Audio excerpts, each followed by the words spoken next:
और बड़ी खबर इस वक्त आ रही है, आपको बता दें दिल्ली धमाकों का सीसीटीवी सामने आया है। धमाके में दीवार पल भर में ढह जाती है।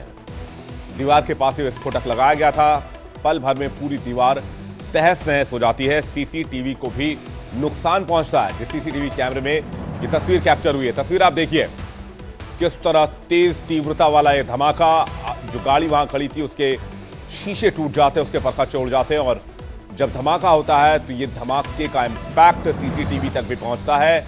आप देख सकते हैं 19 तारीख को शाम 7:03 पर यह धमाका हुआ है और उसकी तस्वीर ने हर किसी को हिलाकर रख दिया है। धमाके के बाद की यह तस्वीर आप देख रहे हैं, जहां पर तेज धमाका, तीव्र धमाका होता हुआ नजर आ रहा है। हालांकि इस मामले में अब जांच चल रही है।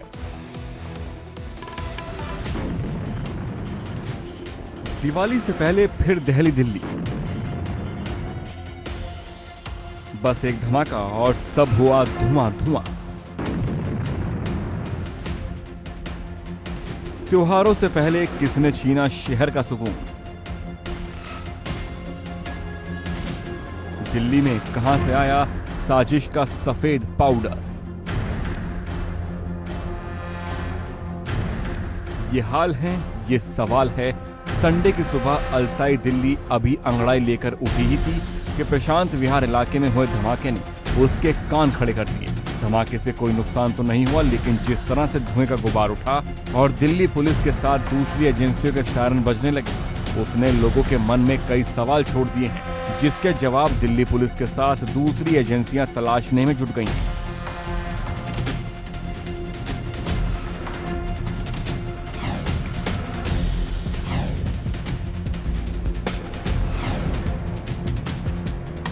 प्रशांत विहार में हुआ धमाका क्या किसी आतंकी साजिश का हिस्सा है?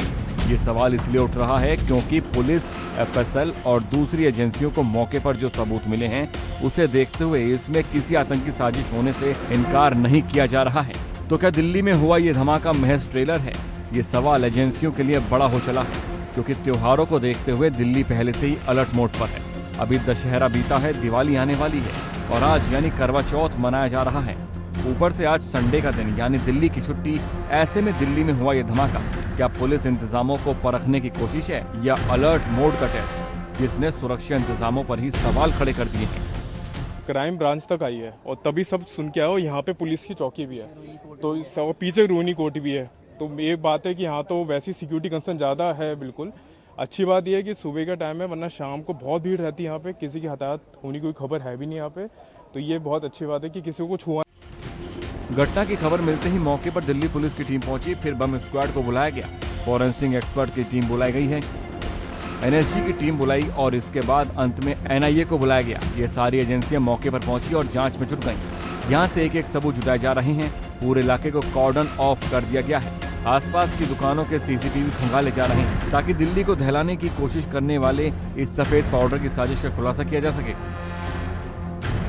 दिल्ली में हुए ब्लास्ट की साजिश को बेनकाब करने के लिए सीआरपीएफ स्कूल के आसपास के कई किलोमीटर में मौजूद मोबाइल टावर पर शनिवार रात से लेकर रविवार सुबह 9 बजे तक कितने फोन कॉल्स हुए हैं, इसका डेटा खंगालने में टीम जुट गई है। इसके अलावा पूरे इलाके का डंप डेटा दिया जाएगा।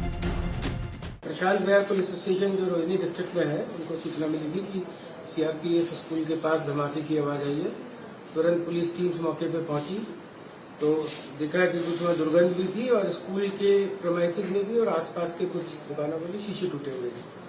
किसी व्यक्ति को किसी प्रकार की चोट नहीं आई है। इस बारे में इन्वेस्टिगेशन की जा रही है, धमाके के कारणों की जांच और कैसे ये हुआ, इस विषय में जैसे ही कोई अपडेट होगा आप लोगों को सूचित किया जाएगा। अभी कोई कंक्लूसिव स्टेटमेंट देना ठीक नहीं होगा, क्योंकि अभी जांच जारी है। जैसा मैंने पहले कहा, जैसे ही कोई फर्दर अपडेट होगा आपको सूचित किया जाएगा। दिल्ली पुलिस ने एक्सक्लूसिव एक्ट के तहत एफआईआर दर्ज कर ली है। आधिकारिक तौर पर जल्द मामला स्पेशल सेल को ट्रांसफर भी किया जाएगा।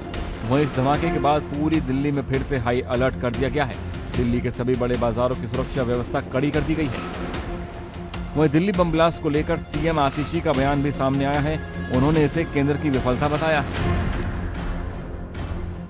आज दिल्ली में वो हाल हो गया है जो एक समय बॉम्बे में होता था कि अंडरवर्ल्ड का राज है, गैंगस्टर्स का राज है। आज एक स्कूल के बाहर एक छोटा बम ब्लास्ट हो गया। ये क्या हो रहा है दिल्ली में? इसका सिर्फ एक कारण है कि भारतीय जनता पार्टी की केंद्र सरकार सिर्फ दिल्ली की चुनी हुई सरकार के काम रोकने में, अरविंद केजरीवाल जी के काम रोकने में, अरविंद केजरीवाल को परेशान करने में लगी हुई है। बहरहाल दिल्ली में हुआ यह धमाका देश के लिए भी अलर्ट है और इन साजिशों के तार कहां तक जुड़े हैं, बस अब इसके खुलासे का इंतजार है। दिल्ली से आयुषी मिश्रा के साथ bureau report, India daily.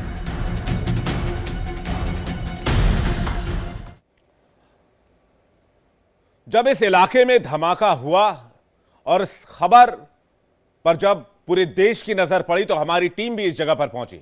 Ground zero पर संवाददाता खुशबू सिंह ने इस जगह पर जाकर स्थिति का जायजा लिया और एक रिपोर्ट तैयार की, वो आपको दिखाते हैं। इस वक्त हम रोहिणी के उस स्कूल के पास मौजूद हैं, सीआरपीएफ स्कूल के पास, जहां पे सुबह सुबह ब्लास्ट हुआ है और लगातार यहां पे जो जांच एजेंसियां हैं जांच में जुटी हुई हैं। ये वही दीवार है जिसके पास ब्लास्ट हुआ है। देखा जा सकता है इस वक्त भी जो सीआरपीएफ और साथ ही साथ एनएसजी और दिल्ली पुलिस की टीम जो है अभी भी यहाँ पे जांच कर रही है। खोजने की कोशिश की जा रही है कि क्या कुछ कारण रहे होंगे ब्लास्ट के पीछे और क्या कुछ वजह रही होगी ब्लास्ट के पीछे।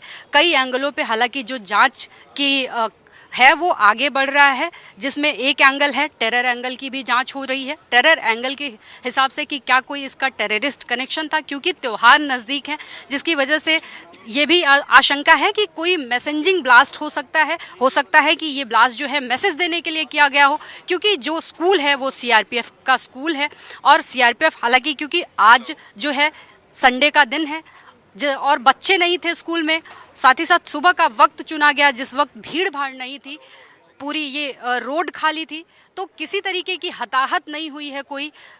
इस वजह से एक ये भी एंगल पे जांच जो है वो चल रहा है कि कहीं ये मैसेजिंग ब्लास्ट तो नहीं था। मौजूद है ब्लास्ट वाली जगह से थोड़ी ही दूर पे, जो कि 3rd फ्लोर का ये एक कॉम्प्लेक्स है 3 फ्लोर का। इसके टॉप फ्लोर पे हम मौजूद हैं। आप देख सकते हैं कि यहाँ पे जो ब्लास्ट हुआ है दिल्ली के रोहिणी में, उसका इम्पैक्ट इतना ज़्यादा था कि 3rd फ्लोर पे ये एक वॉशरूम है जिसकी दीवार की कांच टूट गई और अंदर में टाइल भी टूटी हुई है, टाइल्स भी टूट के बिखरी हुई है फ्लोर पे।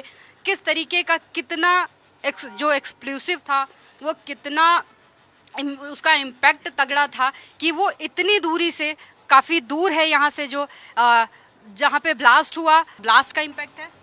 हाँ जी मैम, ये बिल्कुल जैसे आप देख रहे हैं कि यहाँ पे हमारे वॉशरूम के ग्लासेस वगैरह टूटे हुए हैं, सारा ब्लास्ट का इम्पैक्ट है। ब्लास्ट का इसके अलावा आसपास में काफ़ी चीज़ें जो ब्लास्ट हुआ उससे इम्पैक्ट दिख रहा है। इसके अलावा आप लोगों के आसपास और कुछ? हाँ, अगर जैसे शीशे टूटे हुए हैं हमारे, कुछ ऊपर हमारा छत है वहाँ पे उसके जो वॉल्स हैं उसमें भी काफ़ी बड़े बड़े क्रैक्स मैंने अभी ऊपर जाके देखे हैं। तो इतना तो पता लग गया है कि ये नॉर्मल तो नहीं है, ये कुछ ज़्यादा ही बड़ा ही ब्लास्ट है ये। उस वक्त आप मौजूद थे यहाँ पे जिस वक्त ये ब्लास्ट हुआ या नहीं मैम, उस टाइम में तो मैं घर पे था क्योंकि ब्लास्ट तो मॉर्निंग में ही हुआ है। तो मेरे रिलेटिव्स का फ़ोन आया, फिर मैंने टीवी ऑन करा, मैंने देखा ये तो बिल्कुल हमारे सामने ही हुआ है। थोड़ा सा ही दूरी, अगर आप यहाँ से भी देखें तो यहाँ से नज़र आ रहा है आपको वो स्पॉट। बिल्कुल बिल्कुल तो वहीं पर स्पॉट थोड़ी ही दूरी पे है।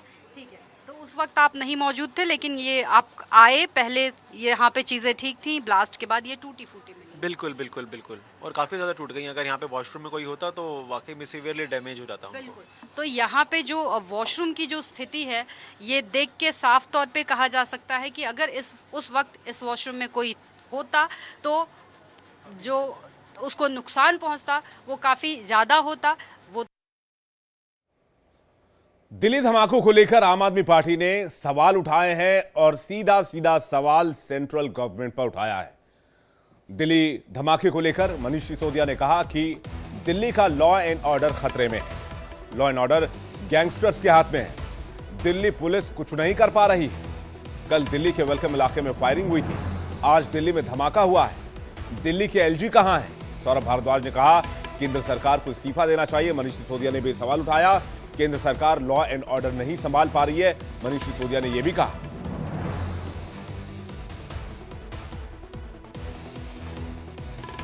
दिल्ली की लॉ एंड ऑर्डर की जिम्मेदारी भारतीय जनता पार्टी की है, दिल्ली पुलिस भारतीय जनता पार्टी के हाथ में है।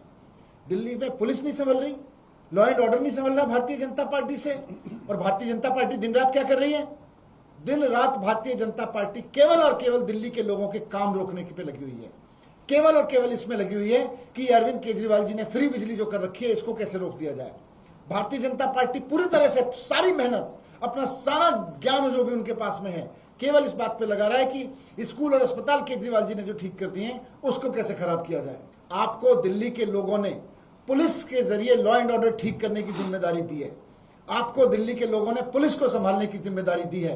अगर आपको कुछ आता है तो पुलिस को संभालिए, नहीं तो इस्तीफा दे दीजिए और आप सकारात्मक काम करिए, दिल्ली के लोगों के लिए काम करिए। दिल्ली के लोग इस वक्त डरे हुए हैं, दहशत है त्योहारों से पहले। शर्म करिए थोड़ी सी और लॉ एंड ऑर्डर को दुरुस्त करिए। दिल्ली का ऐसी घटना ना हो, दिल्ली को आश्वासन दीजिए।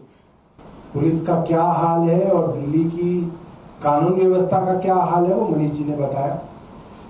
दूसरा, ट्रैफिक पुलिस, दिल्ली में ट्रैफिक का क्या बुरा हाल है मुझे बताने की जरूरत नहीं है। लंबे लंबे जैम लग रहे हैं, ट्रैफिक पुलिस नदारद है, कोई प्लानिंग त्योहार के मौसम की एलजी साहब और केंद्र सरकार ने नहीं की। कल दिल्ली की वेलकम कॉलोनी में 60 राउंड फायरिंग हुई है दो पक्षों के बीच में। एलजी साहब कहां हैं? ये सवाल मेरे मन में बार बार आ रहा है। आज दिल्ली में बॉम्ब ब्लास्ट हो गया, एलजी साहब कहां हैं? मेरी जानकारी में एलजी साहब दिल्ली में नहीं है। दिल्ली में सुरक्षा एजेंसियों को लेकर जांच एजेंसियां अलर्ट हो गई हैं, सुरक्षा को लेकर, माफ कीजिएगा। और आपको बता दें कि जांच एजेंसियों ने अलर्ट जारी कर दिया है। बड़े बाजारों की सुरक्षा बढ़ाई गई है और त्योहारों पर बड़ी आतंकी साजिश के खुफिया इनपुट मिले थे, यह भी जानकारी मिल रही है। सभी डिस्ट्रिक्ट को अलर्ट कर दिया गया है, सभी डिस्ट्रिक्ट पुलिस स्टेशन को अलर्ट कर दिया गया है। पुलिस सूत्रों के हिसाब से आतंकी किसी बड़ी साजिश के फिराक में हो सकते हैं, जिसके लिए खुफिया एजेंसियां और सुरक्षा एजेंसियां मिलकर इस वक्त काम कर रही हैं।